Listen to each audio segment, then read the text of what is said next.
Welcome back to Good Day. It's time for our Mother Knows Best panel. We've got our lovely ladies in the house, and we're talking this morning about temper tantrums. And haven't we all experienced those in one way or another? But let's talk about it. What do you do? How do you handle this? You're talking about kid temper tantrums too, right? Yes, Not ours, yeah? not yours. That would be a completely different interview. But we can do it. We can talk about that later. No, I think it's important if you're dealing with temper tantrums. That is an important thing to remember, is that you're not responding with that kind of anger. If a child is acting out, there's something going on, and you got to keep yourself in check when you're responding to that, I think. Which can be a challenge. I mean, you know, it's hard to not, especially when you're a young mother. For example, you're out in the store and your child is acting up. You really identify with, you know, if your child's acting up, you feel like you're not being a good parent, and it's not necessarily true. But this is old school, but I just love this. Andy Griffith's show. You can get this on Netflix too. The episode that's Opie and the Spoiled Kid is perfect for how to deal with tantrums. No, and it's funny too. I mean, yeah. So, can you give us a little hint of what goes on? Well, he basically ignores it, but it's how he ignores it, you know, and talks to the child and everything. And Opie, who was always a model child, doing a temper tantrum is hysterical. I bet I mean, it really is funny. But it just, you know, it kind of emphasizes that, you know, he didn't get plugged into it, like you said, you know, dealt with it kind of rationally. And it is hard to do that, but that's a good episode to watch. Now, what season is this? It is it's episode 4. I think this is season 4 too. But if you just you know, put in the search bar Opie and the Spoiled Kid. Okay, Opie and the Spoiled Kid. We'll be looking for that.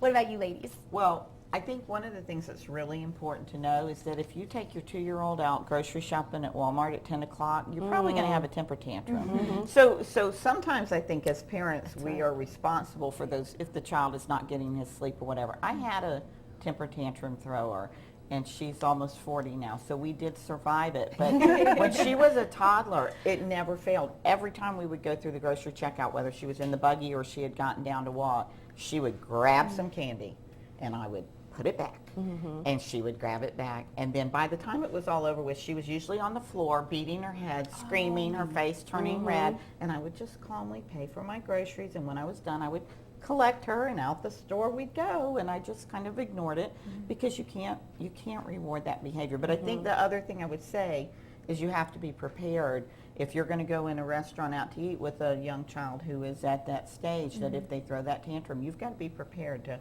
pick them up and walk out and just do a timeout until they calm down. Yeah, I think it's really important never to and be consistent with that, never to reward it, because all it takes is one time, and then they realize it works, and wow, then you're sunk. Don't reward bad behavior. Yeah. My kids were wickedly clever. They knew that when we were in public, I was least likely to discipline them than at home. And so my oldest daughter, and she's 16, so she survived it. So she was really bad about doing it. And I had a friend who gave me, it was good advice in the beginning, but it just backfired on me. She was like, well, Bridget, she said, what I do is if they're in the grocery store and they start acting up, just pinch your little leg up under like this. And I was like, I'm going to try to just, you know, pinch her and say, stop that. And so I got in the grocery store, and Brianna did the same thing. She would see candy or something that she wanted. And I did it, and she was like, you pinched me. You hurt me. You pinched me, Mommy. And I was like, girl, I'm going to whoop your tail.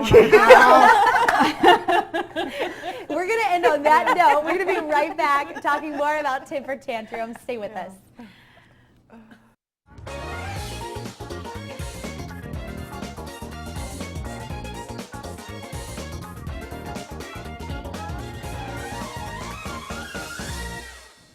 Welcome back to Good Day. We're talking about Mother Knows Best, and we're talking temper tantrums this morning.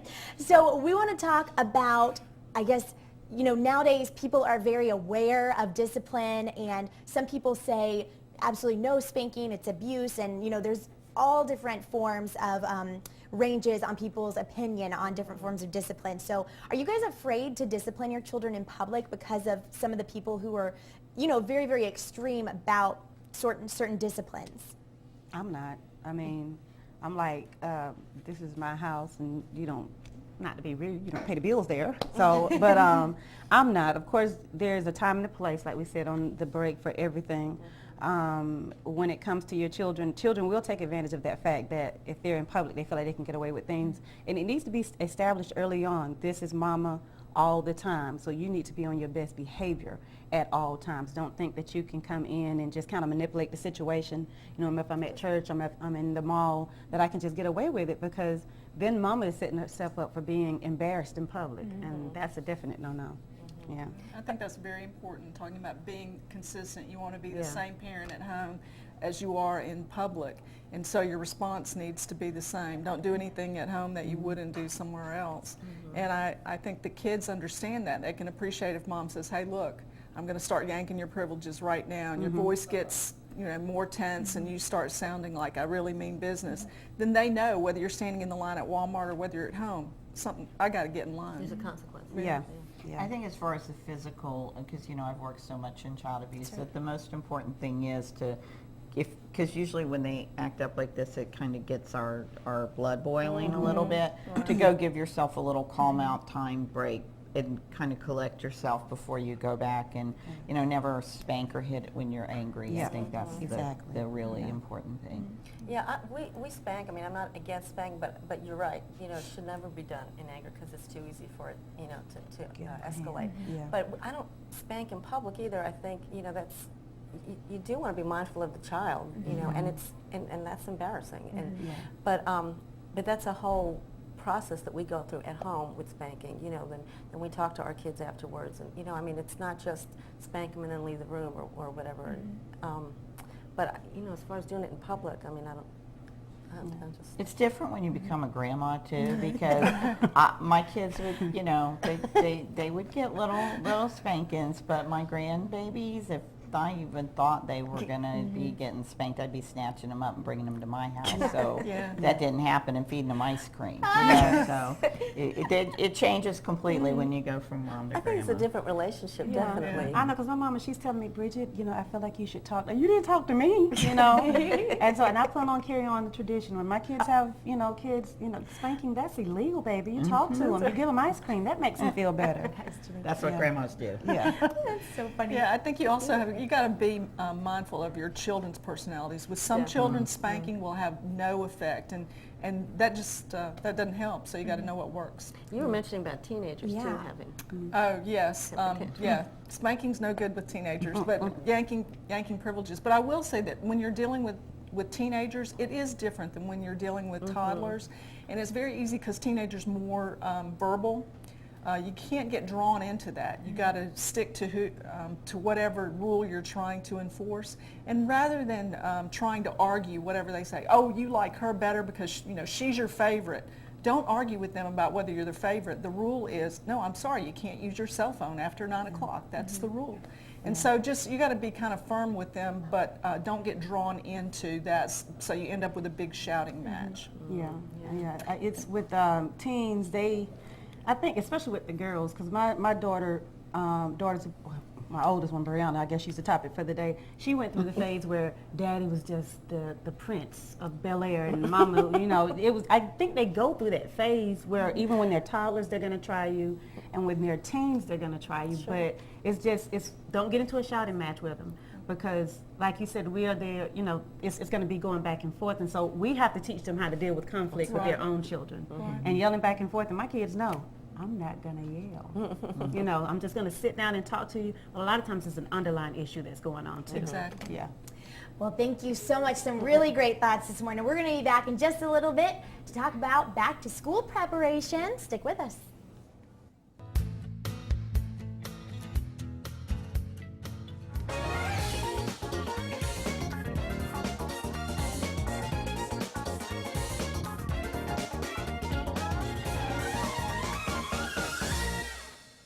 Welcome back to Good Day. We're talking about back to school preparations. Can't even believe that it's right around the corner. And we've got various schooling going on in each of these homes here. But what are some ways that you guys are preparing right now as your kids are getting ready to go back? Well, okay, well, I'll start. Primarily it's getting up in the morning. I mean, that's what we're working on this week. My kids we had some summer vacation this year. We homeschool, so we can be a little more in control of our own, schedule. But yeah, right now I'm just working on getting them up on time so we can get the day started. Good. But I'm looking into curriculum and things. It's mostly my preparation that I'm working on right now than theirs. Okay. Yeah, we just started the school supply chore, and there were a lot of great sales going on last week, and I think tax-free weekend is coming up in a couple of weeks, which is great if you've got a lot of big things that you need to buy. But for me, it's because we're in belt tightening mode. Yes. So what we've done is we're going back and pulling out everything that's left over from last year. All right, will the book bag work again this year? Is the lunch box still good to do? And hey, let's swap lunch bags so that you have something new to use this year. And pulling out the pencils that are not quite stubs yet, and let's see what we really got already. So we're trying to make do with what we have and then make our shopping list. Yeah. One of the things that I'm dreading, and I think most parents dread, is the first beginning of the year when you have to sign all of those papers, and like you're doing a mortgage. So we're trying to prepare for that. Of course, we're going to go back and we're going to use that 3-drawer system that we had earlier a few segments ago to help with that. And even when you sent the topic, it inspired me. I've done this before, but never in this manner. I'm starting a information binder. And that's something that I'm going to do to help out this year. And I've started labeling it. Each one of my children are going to have their own label tab. But this is going to be good for those times of the year when you have to have someone to maybe come in and watch your children, or when you need a quick number. I've got Brianna, I've got her name, I've got the name of the school that she's going to be at, the principal's name, the number to the school, just in case of an emergency. Every year, the kids and I, we talk about what their goals are for the year, but this year I'm going to have them write it down. What did you not do last year that you would like to do this year? Sign it and date it, and then visit it at the end of the year to see what her accomplishments are. Put your school calendar in here, put the PTO calendar in here, PTO committee numbers, members and their numbers, put that in here.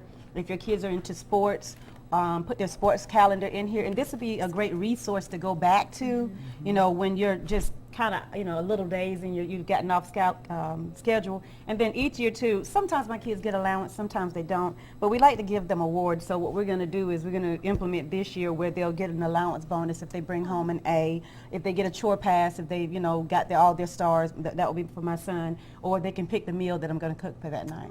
So that's something that we're going to implement, and we'll put it here and in that junk drawer that everybody has.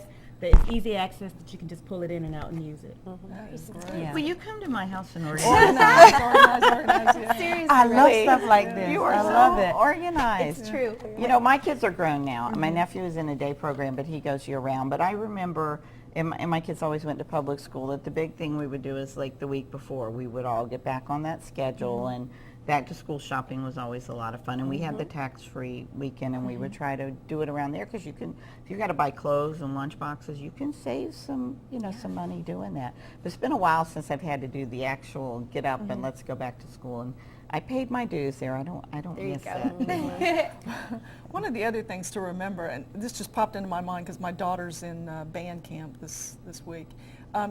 Don't forget to save those extra dollars for the supply fees that are going to pop up, because I don't know about anybody else, but if you don't budget for that, when all of a sudden the school is sending home that stack of notes, and all of a sudden this teacher needs this $10 supply fee and they need this, I don't begrudge them any of that, because I know a lot of the teachers pay that money straight out of their pocket. But if you're planning for it now, you need to set aside some, even if you don't know what it is, set aside some money for that. Very good. We're going to be back in just a moment with more back to school prep. Stay with us.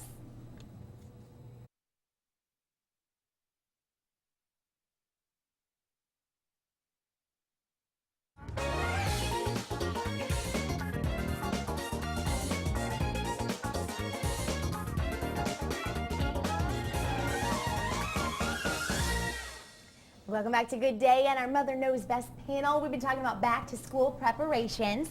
Back to school shopping, how do you handle that? Do you have a set budget? Do you talk to your kids? Do you have, this amount to spend and this is all we can spend? Or do you say one pair of shoes, one pair of shorts? How does it all work? Well, we were talking during the break that, we like to shop the end of season for the coming season, and I've been doing that too for a long time. And I'll always let my kids get a pair of sneakers and dress shoes. I mean, every season change, because they grow so quickly. Yeah. But always looking at places like Payless and things like that. I always check a store that we like to see if they have the things that come through the phone, text discounts and stuff and coupons, and so always looking for that kind of stuff too. Yeah. One thing, and parents feel like they have to buy their kids 30 new outfits for school, and you don't because of the growth spurts. I mean, my son, we bought him some pants, and by Christmas time, they were capri pants Exactly. on. Yeah, So, really. I mean, if you bargain shop, and then my girls are real good about revamping their clothes. They like to go and do the buttons, and, you know, go back and do the tie-dye with their shirts. And so you get real creative with that, and my daughter's done it so much now that she started making her clothes, and we're both trying to learn together how to make clothes. So it's like you said, sign up. Kohl's is really good about sending out the cards, and just check out the different sales. Sign up if they want to ask you at the register if you want to register for savings. That saves you a bundle throughout the year. So you can buy clothes throughout the year. You don't have to buy it all at once. In our house, the first thing we do is I have the girls go through and figure out, you know, what is it that you have that will already work. And if you've got stuff in your drawers that you're not going to wear anymore, let's bundle that up and let's take it to Goodwill. And while we're at Goodwill, let's shop. My kids will be mortified to hear me say this, but if it weren't for Goodwill, I think they might have been naked through their younger years. But they have a lot of good things. You got to be willing to take your time to pick through what they have. But they have some really neat stuff, and there are plenty of consignment places around here that sell really nice clothes that are not very, gently used, gently used clothes, and those are a great place to save. And I'm with Bridget. You don't need 30 pairs of anything. You know, the kids basically at most probably need about 10 outfits, and then you're good. I'm sorry, I was just going to say, because everybody's struggling right now, and I know that there are organizations out there like neighborhood family centers and churches that will do back to school drives, and they'll provide a backpack and all the supplies that a child needs, and the child can get a backpack. But also, you know, look to grandparents. When I was in Florida and my grandkids were in elementary school, that was what I did every year. That was my contribution. I would take them and buy the backpack and all their school supplies. So, you know, if you need to reach out and maybe ask somebody, can you just help a little bit with our back to school, because it's getting a little overwhelming, because it can get very expensive very quickly. And a lot of families are just extremely blessed.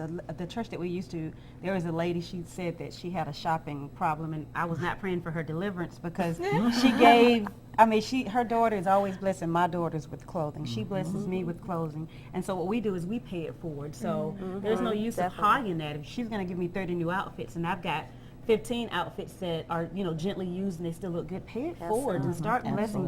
That's a lot of things that most church members do amongst themselves. They're constantly giving each other clothes, and there's nothing wrong with that. It's called sowing a seed and being a blessing. Keep doing it. Yeah. Now, Bridget, you have this thing called the Mama Pad.